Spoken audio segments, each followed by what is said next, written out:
Terror attacks are still taking a toll on the physical and mental health of survivors as well as first responders. As we mark 23 years since the attacks today on this September 11th, Bradley Blackburn shows us this morning how people are still now being diagnosed with 9/11 health conditions and hoping to get treatment through a program that promises care for life.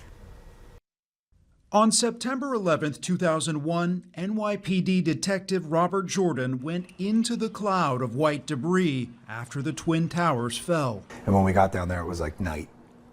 Everything was dark and gloomy, and it was all from the dust and debris. He served at Ground Zero after the attacks and was even part of President Bush's security detail during his historic speech in the pit. In 2017, after Jordan had retired, the father of two was diagnosed with stage 4 throat cancer.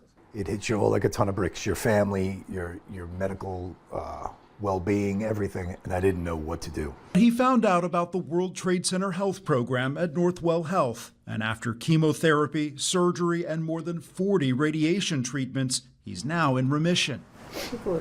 Care is authorized through the program until 2090. Dr. Jacqueline Moline says many survivors and first responders are just now seeing longer-term health effects from their exposure to toxic dust and debris. There were so many different cancer-causing substances in the dust and the plume. And you know, the fires burned for 3 months. So there was continued exposure. Thousands of new patients enroll in the World Trade Center health program every year, and cancer is a frequent diagnosis. When I got sick, I figured I'd be one of the last ones, and I was basically one of the first.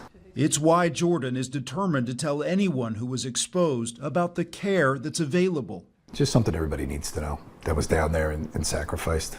Still helping people in a different way 23 years later. Bradley Blackburn, CBS News, New York.